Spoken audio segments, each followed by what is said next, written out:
Kami sambung, Saudara. Jelang pelaksanaan PSBB untuk wilayah DKI Jakarta yang akan dimulai per tanggal 10 April atau hari Jumat lusa. Dan ada beberapa hal yang kemudian harus disiapkan. Mas Agus, saya ke Anda dulu, persiapan untuk bantuan-bantuan sosial kepada masyarakat untuk wilayah Jakarta, karena PSBB-nya mau dilaksanakan di Jakarta. Anda tadi memberikan catatan, apa yang kemudian harus dilakukan segera? Yang harus segera adalah persoalan yang jelas uangnya harus siap turun. Sudah hari ini sudah harus siap turun. Ulang lagi. Sudah dibelanjakan.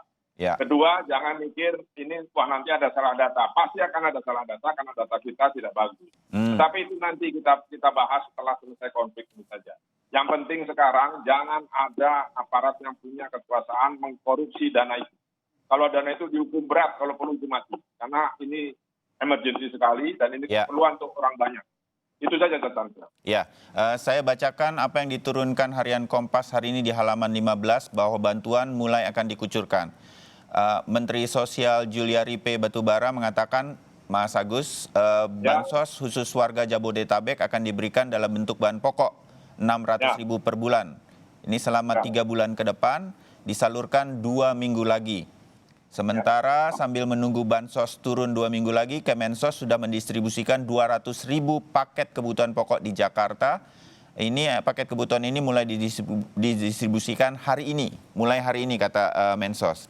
Nah, hal-hal semacam ini yang kemudian harus dijaga bersama. Jangan sampai di lapangan kemudian dalam situasi darurat seperti ini, kemudian malah ada orang yang memanfaatkannya. Ini tugas kita bersama.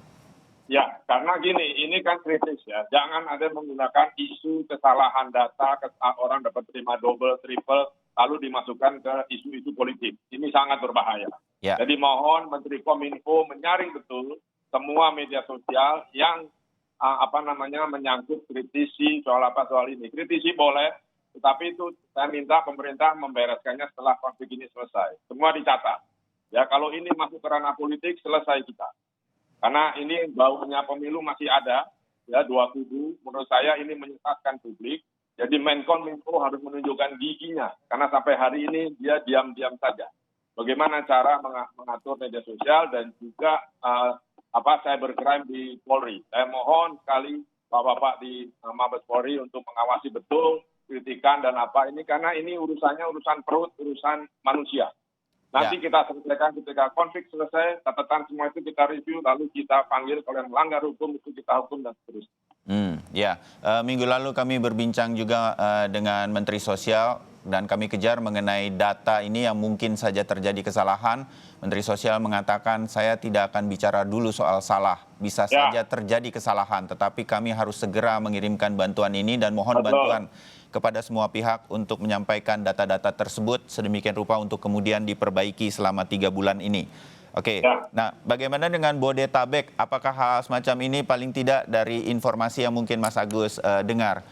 Juga bantuan sosial ini juga dibutuhkan. Karena Menteri Sosial mengatakan pusat satu hal, tetapi pemerintah daerah, pemerintah kota juga harus membantu dan menyediakan dananya, Mas Agus. Iya, harus. Kan itu dua-duanya kan disebutkan. Jadi pemerintah daerah juga harus siap. Tidak ada lagi dana-dana untuk ekonomi, untuk itu nanti dulu. Yang penting kita sembuhkan dulu semua yang kena dan kita selesaikan konflik ini baru kita pikir. Jangan jadi dualisme akan mengacaukan. Jadi semua dana dikonsentrasikan untuk ini, nanti selesai lalu mau apa kita bicarakan lagi. Kan di Perpu 1 sudah jelas bahwa defisit neraca kita bisa di-extend hingga di atas 3%, itu tidak menyalahi aturan. Sampai akhir 2022. 2023 baru dikurangi secara bertahap. Jadi menurut saya tidak ada alasan Pemprov atau pemerintah daerah untuk tidak melakukan hal ini. Karena ini menjadi sangat penting, rakyat harus makan, rakyat harus hidup, khususnya yang informal dan UMKM. Iya. Mas Agus, satu lagi, saya sedikit kembali kepada aturan penegakan hukum. Saya menyebutnya begitu supaya untuk membedakan bahwa PSBB ini nanti akan berbeda dengan 3 minggu terakhir. Kita mendengarkan himbauan bahkan dari Presiden di tingkat pusat. Juru bicara pemerintah untuk penanganan virus corona setiap hari mengatakan bantu kami untuk physical distancing dan lain-lain. Pemerintah daerah himbauan sekarang sudah selesai. Sekarang upaya untuk penegakan hukum ini betul-betul harus diterapkan di lapangan dan harus didukung oleh masyarakat. Jangan ada kritik mengenai ini yang kemudian membawa kita tidak lagi efektif menerapkan PSBB sekalipun. Begitu Mas Agus? Iya, karena kalau tidak ada penegakan hukum, PSBB itu sama dengan social distancing, nggak ada bedanya. Ya. Nah, soal penegakan hukumnya bagaimana saya serahkan pada aparat penegak hukum, kemudian kita publik mengawasinya. Nanti kalau ada hal-hal yang di luar kewajaran, apakah itu pelanggaran HAM, nanti kita bereskan. Kita catat saja dulu, lalu pemerintah harus membentuk gugus tugas untuk menangani itu nanti setelah konflik selesai. Ya, mudah-mudahan ini bisa cepat diterapkan. Sekarang sedang disusun oleh Pemprov DKI bersama jajaran keamanan di DKI Jakarta. Saya berpindah melalui sambungan telepon karena terputus Skype-nya dengan Bang Melki. Bang Melki, satu hal yang kemudian menjadi concern kita bersama adalah seperti sudah diduga sebetulnya bahwa rumah sakit mulai penuh, mulai kewalahan untuk menerima pasien corona maupun yang bukan corona.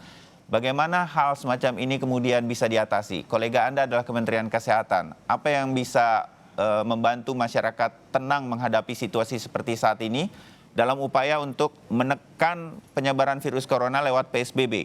Bang Melki. Ya, kalau sekarang ini, kalau kami diskusi dan bicara dengan teman-teman dari organisasi profesi kesehatan ya, dokter, bidan, perawat, ahli kesehatan masyarakat, dan berbagai pihak lain, dokter gigi dan seterusnya, itu kita harus kembangkan yang namanya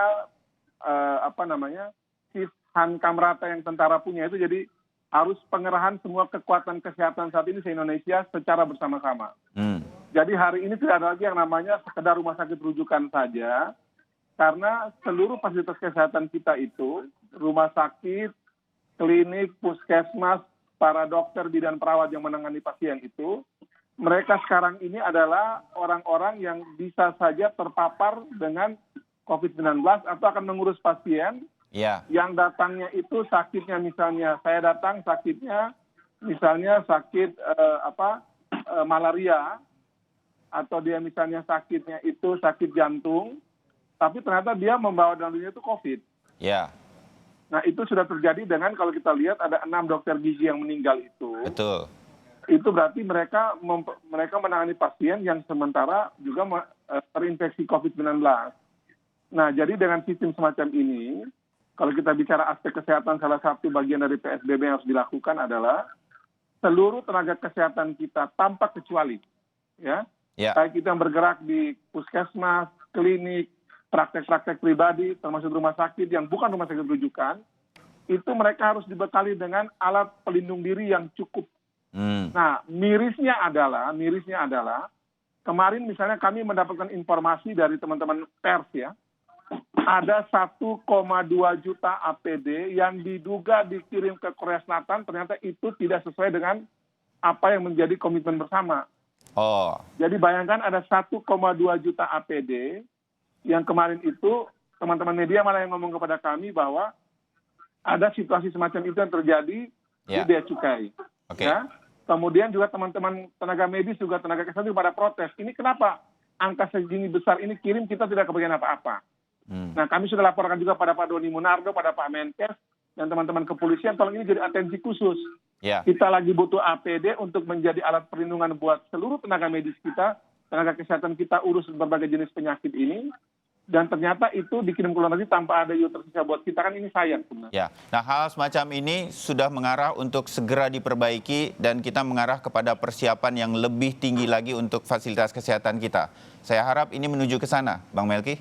Harus begitu Mas Bayu, karena kalau andai kata kita tidak berikan dukungan moral bagi tenaga kesehatan kita, bayangkan kalau mereka tiba-tiba tidak bisa bekerja atau tidak berani bekerja, karena ini mereka mau bertempur bukan untuk bunuh diri. Setuju. Nah, kalau kita tidak kasih dengan alat pelindung diri yang cukup, kan ini kasihan. Kami coba bantu sebagai media untuk hal ini. Mudah-mudahan ini bisa terbantu. Bang Melki Lakalena, anggota Komisi 9 DPR RI, dan Mas Agus Pambagio, analis kebijakan publik, terima kasih. Dan mudah-mudahan kita semua bisa membantu mengarahkan agar PSBB yang diterapkan di DKI Jakarta dan kemudian kita harapkan disusul Bodetabek akan bisa menekan cepatnya penyebaran virus corona.